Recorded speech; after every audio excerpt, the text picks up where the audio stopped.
لداخ کے پرشکوہ پہاڑوں کی آغوش میں دریائے انڈس کا نظارہ بہت ہی خوبصورت اور دل فریب ہے۔ ان گنت بستیوں اور شہروں کو سیراب کرنے والا انڈس ریور ہی دریائے سندھ کہلاتا ہے۔ چین کی کیلاش پہاڑیوں میں مانسروور جھیل دریائے سندھ کا اصل منبع ہے، جہاں صاف شفاف چشموں اور بلند ترین گلیشیئرز کے پانیوں سے اس کا آغاز ہوتا ہے۔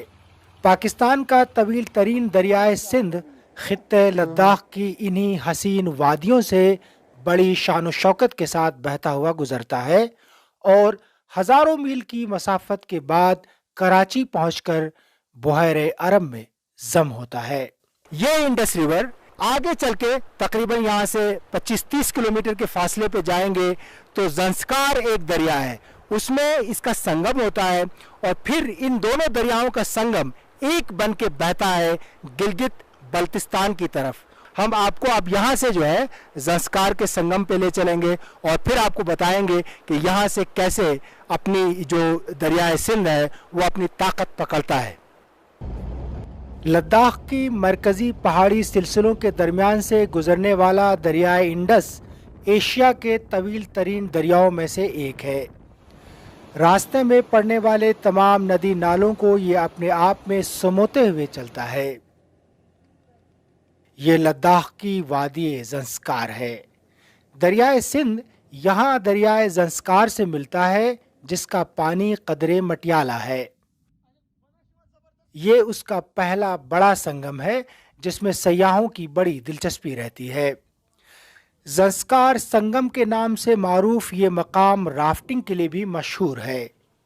کہا جاتا ہے کہ رافٹنگ کے لیے یہ دنیا کا بلند ترین مقام ہے۔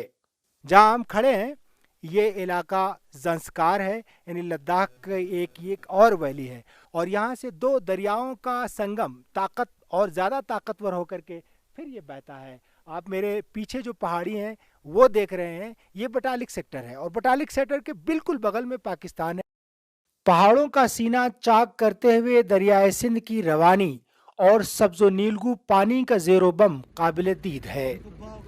دریائے سندھ میں ہر برس دریائے نیل سے دوگنا پانی بہتا ہے۔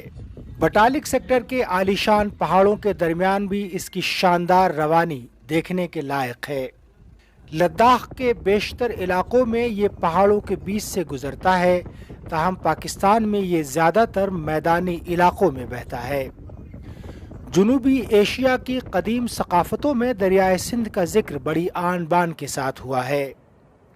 کہا جاتا ہے کہ زمین کی سیرابی کے ساتھ ہی اس کی آغوش میں لال و گوہر بھی پیوستہ ہے۔ اس وقت ہم بٹالک سیکٹر میں ہیں اور میرے پیچھے جو دریا بہہ رہا ہے اور جو پہاڑ ہے، پہاڑ کے بالکل پیچھے پاکستان ہے، یہ سمجھ لیجئے۔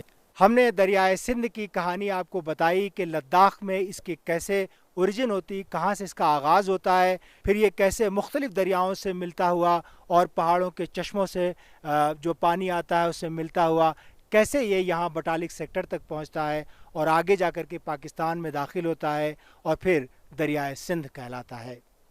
صلاح الدین زین، DW نیوز، بٹالک سیکٹر، کرگل،